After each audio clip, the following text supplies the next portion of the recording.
Good morning friends. आज का अपना लेक्चर रहेगा सेपरेशन ऑफ वेरिएबल्स। अपन ने सेकेंड यूनिट के जो पहले लेक्चर देखे थे उनमें अपन ने कैनोनिकल फॉर्म पढ़ा था और कैनोनिकल फॉर्म्स का अपने पास 10 नंबर का एक क्वेश्चन अटेम्प्ट होता है। 10 नंबर का एक क्वेश्चन अटेम्प्ट होने का मतलब अपनी हाफ यूनिट कंप्लीट हो गई। इसमें सेकेंड यूनिट हाफ तो अपन कैनोनिकल फॉर्म में कर ली थी और हाफ यूनिट में अपन करते हैं सेपरेशन ऑफ वेरिएबल्स। तो ये सेपरेशन ऑफ वेरिएबल्स का अपना फर्स्ट लेक्चर रहेगा और वैसे अपन ने सेकेंड यूनिट में पिछले कैनोनिकल फॉर्म्स के भी 5 लेक्चर देख चुके हैं। तो इसमें सेपरेशन ऑफ वेरिएबल देखते हैं। अपन सेपरेशन ऑफ वेरिएबल में जो पार्शियल डिफरेंशियल इक्वेशन होती है उसका फॉर्मेट देखते हैं वो किस फॉर्म में होती है और सेपरेशन ऑफ वेरिएबल्स का मेथड किस प्रकार से अप्लाई होता है ये सीखते हैं अपन और ट्यूशंस के माध्यम से और डिटेल से जानेंगे क्या होता है। तो पहले इसमें पार्शियल डिफरेंशियल इक्वेशन का फॉर्म लिखती हूँ मैं किस प्रकार की होती है।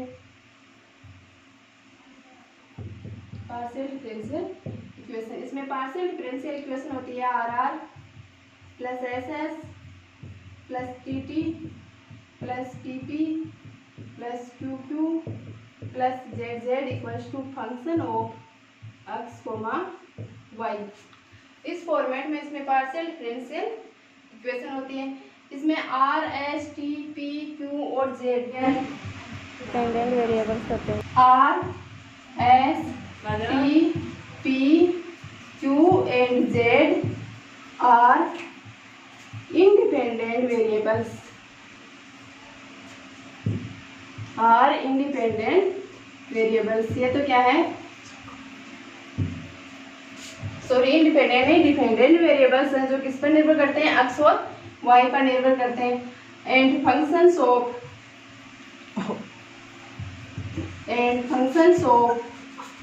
एक्स एंड वाई, और ये सभी फंक्शन किसके होते हैं एक्स और वाई के। और ये अपने पास जो एक्स और वाई है वो क्या है एक्स और वाई इंडिपेंडेंट वेरिएबल्स है। तो लिख देते हैं and X comma Y are independent variables are independent variables.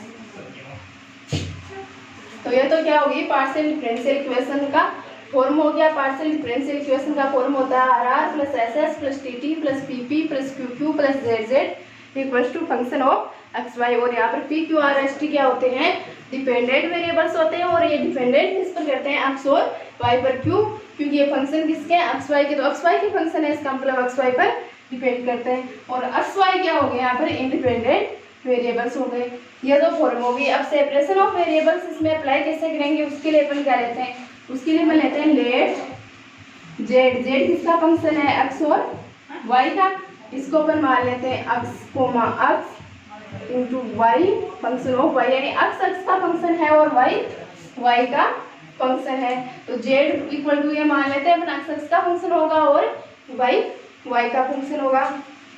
ये मानकर अपन इक्वेशन फर्स्ट से क्या लिखते हैं अपनी ये इक्वेशन में इसको फर्स्ट ले लेती हूँ और इसे अपन इक्वेशन ले लेते हैं सेकेंड।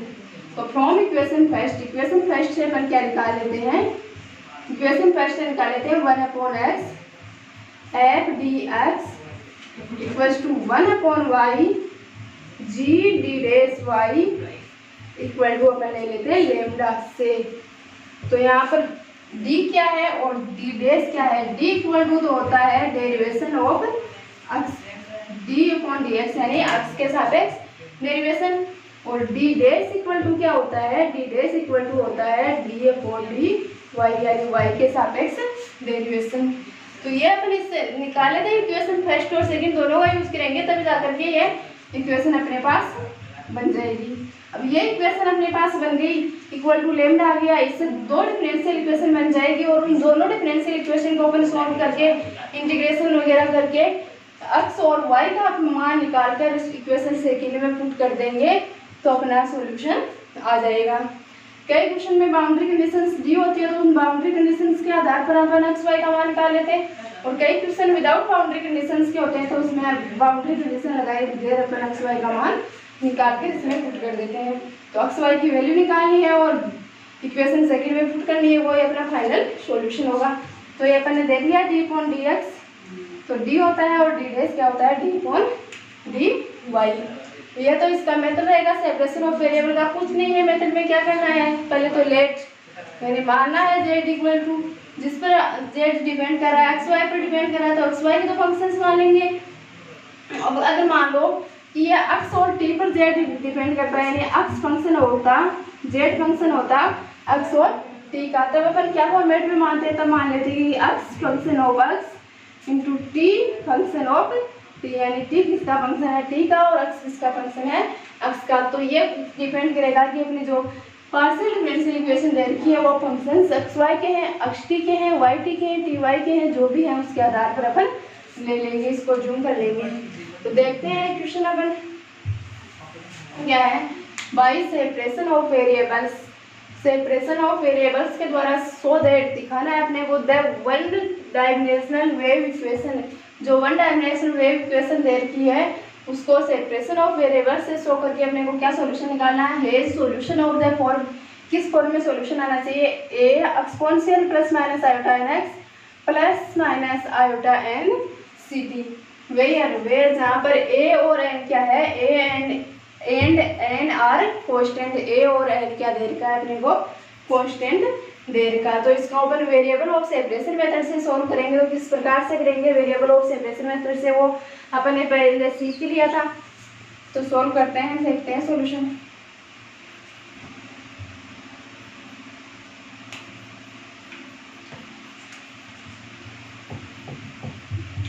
सॉल्यूशन क्या है अपनी equation, del two Z upon del x two minus 1 upon C square del two Z upon del T two equal to 0। इसे मैं इक्वेशन नाम दे देती हूँ क्या, फर्स्ट। सबसे पहले क्या करना है अपने को, इक्वेशन का सॉल्यूशन मानना है।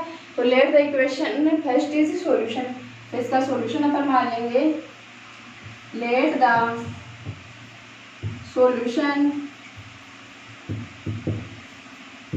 Of equation first, equation first का सॉल्यूशन क्या लेते हैं, जेड एक्स कोमा, फंक्शन किसका है, जेड एक्स और टी का, तो Z X comma T equal to X function of X into T function of T, ये अपनी क्या आ गई इक्वेशन सेकेंड आ गई। अब अपन इक्वेशन फर्स्ट के अकॉर्डिंग देखते हैं कि इक्वेशन सेकेंड का क्या क्या करने की रिक्वायरमेंट है। तो क्या करने की रिक्वायरमेंट है, एक तो एक्स के सापेक्ष ट्वाइस बार पार्शियल डिफरेंशिएशन लेना है और दूसरा टी के सापेक्ष ट्वाइस बार पार्शियल डिफरेंशिएशन लेना। अब ये ऑब्वियसली अच्छी तरह से अपने को दिखाई दे रहा है कि जब अपन टी के सापेक्ष पार्शियल डिफरेंशिएशन करेंगे तब तो एक्स कांस्टेंट रहेगा, क्यों, क्योंकि एक्स सिर्फ और सिर्फ किसका फंक्शन है, स्मॉल एक्स का, और टी सिर्फ और सिर्फ किसका फंक्शन है, स्मॉल टी का। तो जब एक्स के सापेक्ष करेंगे तब तो टी कांस्टेंट रहेगा और जब टी के सापेक्ष करेंगे तब एक्स कांस्टेंट रहेगा। तो अपन करते हैं partial differentiation, partial differentiation with respect to X of equation second, equation second का एक्स के सापेक्ष पार्शियल डिफरेंशिएशन करेंगे तो क्या आएगा, del Z upon del X equals to T क्या रहेगा कांस्टेंट, तो T into del Z sorry del X upon del X, यहाँ पर एक्स कैपिटल और ये स्मॉल है। अब अपने को कितनी बार करना है, 2 बार करना है। तो फिर से क्यों, partial differentiation of partial differentiation with respect to X, यहाँ पर अपन लिख देते हैं अगेन, ताकि आगे कुछ और लिखने, again partial differentiation of X, तब क्या बन जाएगा, तब बन जाएगा del two Z upon del x two equal to T, इससे क्या करें, टी कांस्टेंट हो गया, del two x upon del x two आ गई। फिर अपन लोगों को क्या करना है, टी के सापेक्ष में 2 टाइम पार्शियल डिफरेंशिएशन करना है। तो टी के सापेक्ष पार्शियल डिफरेंशिएशन करेंगे तब एक्स क्या हो जाएगा, कांस्टेंट हो जाएगा। तो अपन कर लेते हैं टी के सापेक्ष पार्शियल डिफरेंशिएशन यहाँ पर, तो partial differentiation with respect to T of equation second, equation second का टी के सापेक्ष क्या कर रहे हैं, पार्शियल डिफरेंशिएशन। तो क्या बनेगा, del Z upon del T equal to X क्या रह जाएगा कांस्टेंट, क्यों, क्योंकि अपन टी के सापेक्ष पार्शियल डिफरेंशिएशन कर रहे हैं और एक्स किसका फंक्शन है, एक्स का, तो एक्स क्या रहेगा constant into del capital T upon del small T. अब यहाँ पर देखो टी का भी अपने को कितनी बार करना है, 2 टाइम्स करना है। तो अपन दोबारा से कर लेते हैं, again partial differentiation of again partial differentiation with respect to T, with respect to T. T के रिस्पेक्ट में फिर से पार्शियल डिफरेंशिएशन करते हैं, तो क्या बनेगा del two Z upon del T two equal to X constant, तो X del two T upon del T two, यही बनेगा। दोनों की वैल्यू क्या करते हैं, del two Z upon del x two और del two Z upon del Y two, दोनों की वैल्यू किसमें पुट कर देते हैं, इक्वेशन फर्स्ट में पुट कर देते हैं। Put the value of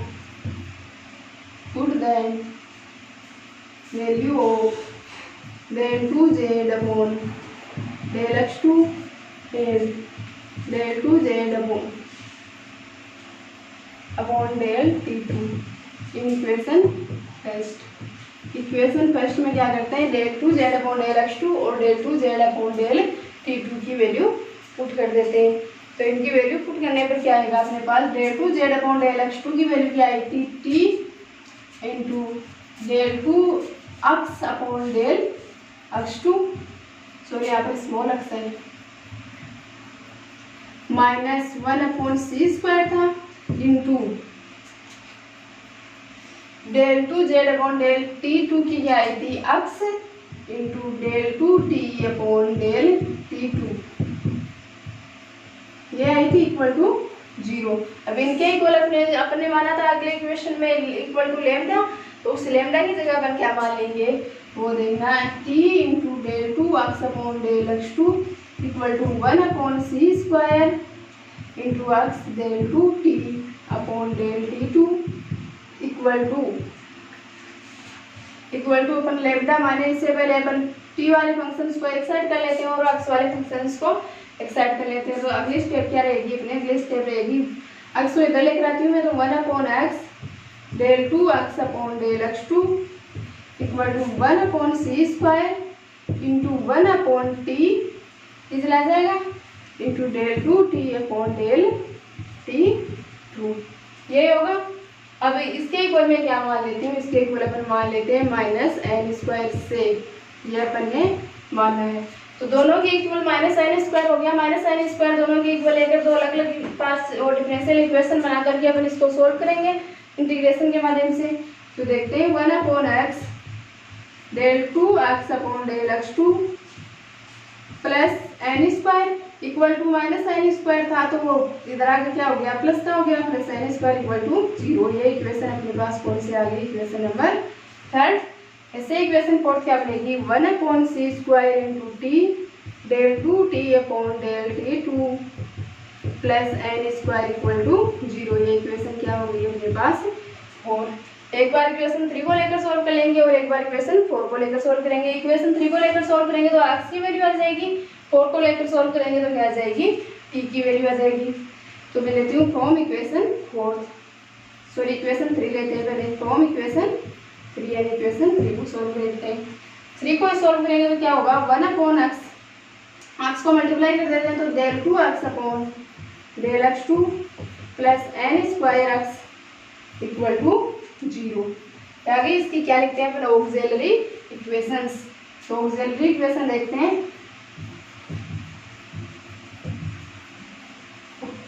auxiliary equation क्या मिलेगी, ऑक्सिलरी इक्वेशन मिलेगी अपने पास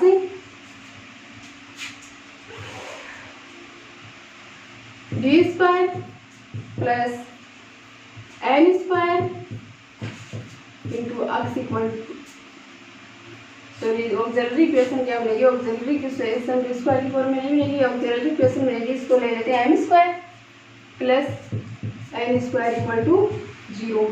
ये मिलेगी, यहाँ पर एम की वैल्यू निकाल लेते हैं क्या आएगी, तो एम इक्वल टू आ जाएगा प्लस माइनस आयोटा एम, ये आएगी एम की वैल्यू। इससे हम सी एफ लिख देंगे, x equal to C F equal to क्या होगा, मैं कॉन्स्टेंट ले लेती हूँ C1 इंटू ई की power plus minus iota N x, ये आएगा। तो ये अपने पास किसकी वैल्यू आ गई है, कैपिटल एक्स की वैल्यू आ गई है। फिर इसको मैं इक्वेशन नाम दे देते हैं अपन, इक्वेशन 5। अब इक्वेशन 3 के माध्यम से अपन ने किसकी वैल्यू निकाल ली, कैपिटल एक्स की वैल्यू निकाली। इक्वेशन 4 के माध्यम से क्या निकालेंगे, कैपिटल टी की वैल्यू। तो फ्रॉम इक्वेशन 4, इक्वेशन 4 से देखते हैं 1/c²t, डायरेक्ट लिख देती हूँ मैं 1/c² t into t² plus n² into t equal to 0। यही है इक्वेशन 4। इसका क्या लिखते हैं, ऑक्सिलरी इक्वेशन। तो ऑक्सिलरी टी तो मल्टीप्लाई हो जाएगा, यहाँ ऐसा लग जाएगा टी एन के साथ। तो ऑक्सिलरी इक्वेशन लिख देते हैं इसके लिए, ऑक्सिलरी इक्वेशन। तो ऑक्सिलरी इक्वेशन क्या हो जाएगा, m² upon c² plus n² equal to 0। तो m² plus n² c² equal to 0। m की वैल्यू क्या आ जाएगी, m इक्वल टू आ जाएगा अपने पास प्लस माइनस आयोटा cn, ये आएगी m की वैल्यू। m की वैल्यू अपने पास आ गई प्लस माइनस आयोटा cn। अब अपन इससे इसका cn लिख देते हैं, यानी कि इसका सॉल्यूशन लिख देते हैं। तो सॉल्यूशन क्या होगा, किसके इक्वल आएगा सॉल्यूशन, कैपिटल टी के इक्वल। तो capital T equal to cn equal to constant मान लेते हैं c2 e की power plus minus iota cn t small t, ये बनेगा। तो इसको इक्वेशन नाम दे देते हैं पहले, इक्वेशन नंबर 6। इक्वेशन 5 में x की वैल्यू दिखाई दे रही है और इक्वेशन 6 में कैपिटल टी की वैल्यू दिखाई दे रही है। दोनों को कहाँ पुट करना है, इक्वेशन सेकंड में। तो अपन लिखेंगे from equation 5th and from equation second 5th and 6th। इस यहाँ पर अपन ये भी लिख सकते हैं, put the value of x and t from equation 5th and 6th in equation second. और ये भी ठीक है चलेगा, from equation second 5th and 6th। Then तब अपने को क्या मिलेगा, देन x z फंक्शन किसका था, x और t का, z function of x t equal to क्या था वो, x into T, x into capital T, यही था। तो x और कैपिटल टी की वैल्यू पुट करते हैं, तो क्या है इसकी वैल्यू c1 e की power plus minus iota nx into capital T की वैल्यू क्या है, c2 e की power plus minus iota cn t, यही है। यहाँ पर जो कांस्टेंट है c1 और c2 दोनों के मल्टीप्लिकेशन को अपन क्या लिख देते हैं a, क्योंकि अपने पास क्वेश्चन में क्या दिया था कि इनका जो कांस्टेंट है वो a होगा।